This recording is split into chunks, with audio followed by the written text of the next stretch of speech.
नमस्कार, मैं अविनाश रंजन गुप्ता आप सभी का अपने चैनल पर हार्दिक अभिनंदन करता हूं। आज के इस वीडियो में हम लोग नागार्जुन जी की एक ऐसी कविता के बारे में पढ़ने जा रहे हैं जो बंगाल के अकाल से जुड़ी हुई है और बंगाल के साथ साथ इसमें बिहार का भी नाम जुड़ जाता है। तो इस कविता का नाम है अकाल और उसके बाद, और हम लोग शुरू करते हैं इस कविता का आद्योपांत अध्ययन। यहाँ देखिए, अकाल और उसके बाद कविता से जुड़े 5 बिंदु दिए गए हैं जिन पर हम एक एक करके विचार करेंगे। सबसे पहले हम लोग आ जाते हैं कवि परिचय पर। तो देखिए, तरौनी गांव, जिला मधुबनी, बिहार के निवासी नागार्जुन का जन्म अपने ननिहाल सतलखा, जिला दरभंगा, बिहार में हुआ था। उनका मूल नाम वैद्यनाथ मिश्र था। नागार्जुन की प्रारंभिक शिक्षा स्थानीय संस्कृत पाठशाला में हुई। बाद में इस निमित्त वाराणसी और कोलकाता भी गए। सन 1936 में वे श्रीलंका गए और वहीं बौद्ध धर्म में दीक्षित हुए। सन 1938 में वे स्वदेश वापस आए। फक्कड़पन और घुमक्कड़ी उनके जीवन की प्रमुख विशेषता रही है। उन्होंने कई बार संपूर्ण भारत का भ्रमण किया। राजनीतिक कार्यकलापों के कारण कई बार उन्हें जेल भी जाना पड़ा। सन 1935 में उन्होंने दीपक, जो मासिक पत्रिका थी, तथा 1942-43 में विश्व बंधु, जो साप्ताहिक पत्रिका थी, उसका संपादन भी किया। अपनी मातृभाषा मैथिली में वे यात्री नाम से रचना करते थे। मैथिली में नवीन भावबोध की रचनाओं का प्रारंभ उनके महत्वपूर्ण कविता संग्रह चित्रा से माना जाता है। नागार्जुन ने संस्कृत तथा बांग्ला में भी काव्य की रचना की है। तो इस तरीके से हम लोगों ने संक्षिप्त रूप से नागार्जुन के व्यक्तित्व और कृतित्व की जानकारी हासिल कर ली। अब हम लोग बढ़ते हैं अगले बिंदु की तरफ, जो है कविता की पृष्ठभूमि। देखिए, यह कविता सन 1952 में लिखी गई थी, जिसमें 1943-44 में बंगाल अर्थात आज का बांग्लादेश, भारत का पश्चिम बंगाल, बिहार और उड़ीसा में एक भयानक अकाल पड़ा था, जिसमें लगभग 30 लाख लोगों ने भूख से तड़प कर अपनी जान गंवाई थी। उसका वर्णन है। ये द्वितीय विश्व युद्ध का समय था और माना जाता है कि उस समय इंग्लैंड के प्रधानमंत्री विंस्टन चर्चिल ने जानबूझकर पश्चिम बंगाल में चावल की सप्लाई या चावल का निर्यात रोकवा दिया था, ताकि भारत उस समय जो क्विट इंडिया मूवमेंट को बहुत हवा दे रहा था और अंग्रेजों को देश से बाहर निकाल देना चाहता था, विंस्टन चर्चिल का ये मानना था कि ऐसा करने से उनका ये जो आंदोलन है वो शिथिल पड़ जाएगा। अब हम लोग उस भयानक दृश्य को जरा देखते हैं। देखिए, इस तरीके के सूखे को उस समय के लोगों ने महसूस किया है। यहाँ देखिए, भूख से एक बच्चे ने तो अपने जान ही गंवा दी। यहाँ देखिए, ये लोग कतारबद्ध या ऐसे खड़े हैं, देखिए केवल हड्डियों का ढांचा। यहाँ देखिए, मृत्यु को प्राप्त होती एक माता, उसकी बेटी और उसका पति। आपके मन में एक सवाल आ रहा होगा कि भूखमरी में भी ये लोग फोटो खिंचाने के लिए कतार में या ऐसे खड़े क्यों हैं। देखिए, उस समय इंग्लैंड से कुछ पत्रकार आए थे और उन्हें भारत की इस दीन दशा का कुछ सजीव चित्र उपस्थित करना था, इसीलिए उन्होंने फोटो लिए थे। और ये देखिए, चूल्हा उदास पड़ा है, चक्की उदास पड़ी है, लेकिन हर दुख के बाद सुख आता है और फिर वहाँ के दिन बदले। सुख आया, खेती हुई और फिर वहाँ चूल्हा जलना शुरू हुआ।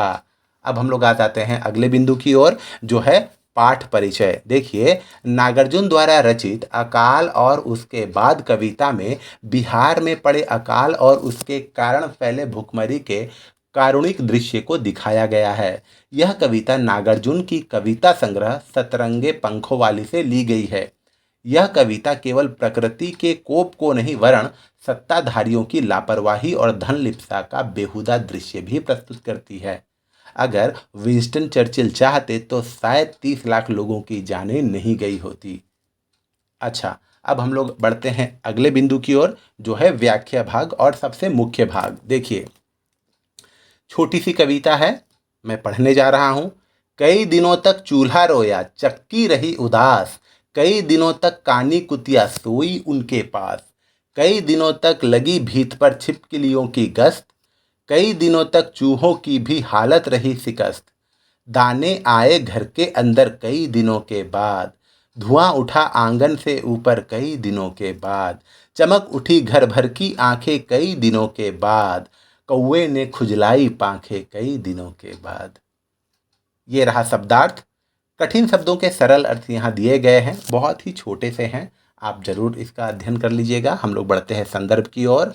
देखिए, प्रस्तुत पद्यावतरण यायावर या फक्कड़ व्यक्तित्व के स्वामी, मार्क्सवादी विचारधारा से आप्लावित प्रगतिशील कवि नागार्जुन द्वारा रचित उनकी सुप्रसिद्ध कविता अकाल और उसके बाद से अवतरित है। यह कविता नागार्जुन की कविता संग्रह सतरंगे पंखों वाली से ली गई है। यायावर इन्हें इसलिए कहा जाता है कि ये घुमक्कड़ प्रवृत्ति के थे। ये संपूर्ण भारत की यात्रा न जाने कितनी बार कर चुके हैं। अब आते हैं प्रसंग पे। देखिए, कवि ने बिहार में पड़े अकाल का चित्रण किया है। उस समय बिहार जो था वो बंगाल में ही था। बंगाल में ही उस समय बिहार आता था। इस अकाल में लाखों लोग मृत्यु की गाल में समा गए। अकाल पड़ने पर खेती पर आश्रित किसानों और मजदूरों की दशा अत्यंत दयनीय हो गई है। जन कवि नागार्जुन ने दलितों, पीड़ितों, शोषितों और उपेक्षितों के प्रति गहरी सहानुभूति एवं संवेदना अभिव्यक्त की है तथा जहाँ भी उन्हें अत्याचार दिखाई पड़े वहीं उन्होंने अपनी लेखनी द्वारा सर्वहारा वर्ग के दुख दर्द को वाणी प्रदान करके उनके घावों पर मरहम लगाने के साथ साथ जनमानस में उनके प्रति सहानुभूति की भावना भरने की कोशिश की है। यहाँ पर कवि ने अकाल की समाप्ति पर जीवन प्रक्रिया का सुंदर व सजीव वर्णन किया है। अर्थात इसमें हम लोगों को दो स्थितियां देखने को मिलेंगी। पहले अकाल से पहले की जो दयनीय स्थिति है और अकाल के बाद सुंदर व सजीव वर्णन भी हम लोगों को देखने को मिलेगा। अब हम लोग आ जाते हैं व्याख्या पर। देखिए, कवि नागार्जुन कहते हैं कि जब बिहार में अकाल पड़ा उस समय सामान्य जनजीवन अस्त व्यस्त हो गया। अकाल पड़ने से घरों में अनाज समाप्त हो गया। खाने को उनके पास कुछ शेष नहीं रहा। उनका चूल्हा भी कई दिनों तक नहीं जलाया गया। ऐसा प्रतीत हो रहा था मानो चूल्हा भी रो रहा हो कि इस घर में मैं सदैव जलता रहता था, परिवार के सदस्यों को गर्म गर्म खाना देता था, लेकिन अब मेरे वश में कुछ भी नहीं रहा क्योंकि मैं भी अब शांत और उदास हूँ। चक्की भी पूर्ण रूप से शांत, निस्तब्ध और मौन हो गई है। अर्थात चक्की भी उदास थी। चक्की से भी अकाल के समय में किसी भी प्रकार का अनाज न पीसा गया और चक्की भी चुपचाप उदास पड़ी रो रही है। अकाल पड़ने से सभी फसलें नष्ट हो गई हैं, इसलिए अब ना तो चूल्हा ही जलाया गया और ना चक्की में ही अनाज ही पीसा गया। घर के सभी सदस्यों को खाली पेट ही सोना पड़ा। कई दिनों तक कानी कुतिया भी भूखे पेट वहीं उनके पास सोती रही, शायद इसी आशा में कि कभी तो चूल्हा जलेगा, कभी तो चक्की चलेगी और मुझे भी खाना मिलेगा। चक्की और चूल्हा भारतीय ग्रामीण संस्कृति के प्रमुख आधार हैं, परंतु अब इंसान को इनकी आवश्यकता नहीं रह गई है। घर के सदस्यों को भरपेट रोटी न मिल पाने के कारण सारी गतिविधियां ठप पड़ गई हैं। घर की खस्ता हालत के परिवार के सदस्यों के कारण नहीं हुई थी, अपितु अकाल के कारण ऐसा हुआ था। अब घर की दीवारों पर छिपकलियां भी एक स्थान से दूसरे स्थान तक घूमने लगी थी। साथ ही चूहों की हालत भी पतली हो गई थी क्योंकि अब उन्हें भी खाने को कुछ भी प्राप्त नहीं हो पा रहा था। कुछ समय बाद अकाल की भयावहता समाप्त हुई, अर्थात अकाल समाप्त हो गया। फसलें पुनः हरी भरी हो गईं। चारों ओर का वातावरण खुशहाल हो गया।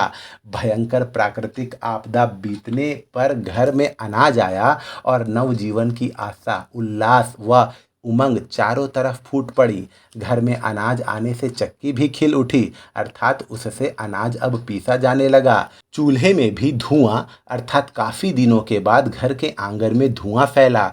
घर में अनाज के आने के बाद सर्वत्र खुशियां छा गई। सभी सदस्यों की आंखें चमक उठी। परिवार में गतिशीलता छा गई। जो वस्तुएं अब तक उदास पड़ी थी अपने सौभाग्य पर खुश हो रही थी। काफ़ी दिनों के बाद आज कौवे ने भी घर के मुंडेर पर बैठकर अपनी पंखें खुजलाई है, इस आशा के साथ कि उसे भी अब भरपेट भोजन मिलेगा।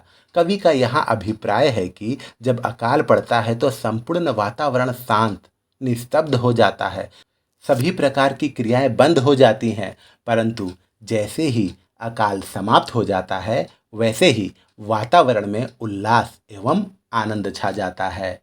अब हम लोग बढ़ते हैं विशेष की तरफ। देखिए, अकाल पड़ने तथा अकाल समाप्त होने के बाद की दशा का वर्णन किया गया है।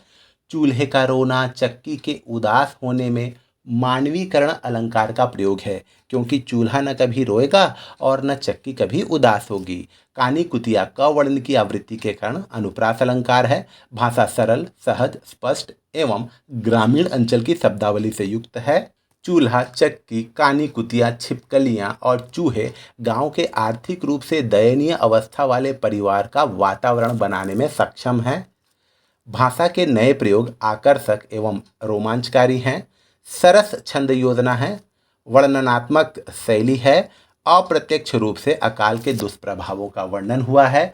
भाव, भाषा और शैली की त्रिवेणी प्रवाहित हुई है।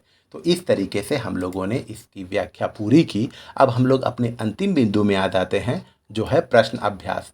देखिए, इस कविता का मूल भाव क्या है? इस कविता का मूल भाव यह स्पष्ट करना है कि अकाल से पहले की स्थिति क्या थी और अकाल के बाद की स्थिति क्या हुई। अर्थात हर दुख के बाद सुख आता है और सुख के दिनों में व्यक्ति को चाहिए कि उसके जीवन में सुख बरकरार रहे, इसीलिए वो दुख के दिनों के लिए तैयारियां करते रहे। नागार्जुन को विपन्न चेतना का कवि क्यों कहा गया है? देखिए, नागार्जुन की जो रचनाएं हैं वो धनाढ़ लोगों के लिए नहीं है, बल्कि समाज के निचले वर्गों के लिए है, शोषितों के लिए है, पीड़ितों के लिए है, दलितों के लिए है, उपेक्षितों के लिए है। इसीलिए इन्हें विपन्न चेतना का कवि कहा जाता है। कविता में प्रयुक्त मानवीकरण को स्पष्ट कीजिए। देखिए, चूल्हे का रोना, चूल्हा कभी नहीं रोएगा, लेकिन कवि नागार्जुन ने उसे रोते हुए बताकर उसमें मानवीकरण या मानवीय गुणों का आरोपण कर दिया है, जिससे कविता जीवंत हो उठी है। ठीक उसी प्रकार चक्की रही उदास, तो चक्की कभी उदास नहीं होगी, चूंकि वहाँ की स्थिति ऐसी हो गई थी, तो कवि ने चक्की को उदास बताकर कविता में प्राण भर दिए हैं। यह लघु कविता दीर्घ अर्थ देती है। इस कथन पर अपने विचार व्यक्त कीजिए। हाँ, देखिए, 8 पंक्तियों की ये कविता भले ही अपने रूप या आकार में छोटी हो, लेकिन अर्थ के मामले में बड़ी ही गंभीर और गहराई रखती है। ये हमें भारत छोड़ो आंदोलन से लेकर भारत के स्वतंत्रता तक की सारी बातें बताती है। कविता में निहित सुख दुख के चक्र को स्पष्ट कीजिए। देखिए, इसमें बताया गया है कि जीवन में दुख आना अवश्यम भावी है। कोई भी व्यक्ति ऐसा नहीं होगा इस पृथ्वी पृष्ठ पर जिसके जीवन में कभी दुख ना आया हो, लेकिन हाँ, दुख में दुख के सामने घुटने टेक कर, आंसू बहाकर, रोकर आप उस दुख पर विजय नहीं प्राप्त कर सकते। बल्कि मेरा तो ये मानना है कि रोना, आंसू बहाना, टेसुए बहाना, विलाप करना, प्रलाप करना, ये सब खोखले व्यक्तित्व की निशानी है। अगर आप चाहते हैं कि आपके जीवन में समृद्धि आई, तो आपको उद्यम करना ही पड़ेगा। कवि आम जनता के प्रतिनिधि कवि क्यों माने जाते हैं? देखिए, इनकी जो कविताएं होती हैं वो आम जनजीवन से जुड़ी हुई होती हैं, और इनकी कविताओं में जो आउटरीच है या लोगों तक पहुंचने की जो शैली है या जो क्षमता है वो सबसे ज़्यादा है, क्योंकि इनकी कविता सचमुच ऐसे लोगों के लिए लिखी हुई है जो दुख सुख के चक्कर में पड़े रहते हैं और तरह तरह की समस्याओं या विपन्नताओं का सामना करते रहते हैं। तो इस तरीके से हम लोगों ने प्रश्न अभ्यास भी पूरा किया। अब हम लोग आ गए हैं वीडियो के समापन पर भी। उम्मीद करता हूं कि आपको मेरा ये वीडियो ज़रूर अच्छा और इन्फॉर्मेटिव लगा होगा। हम पुनः मिलेंगे किसी अगले वीडियो में, तब तक के लिए धन्यवाद।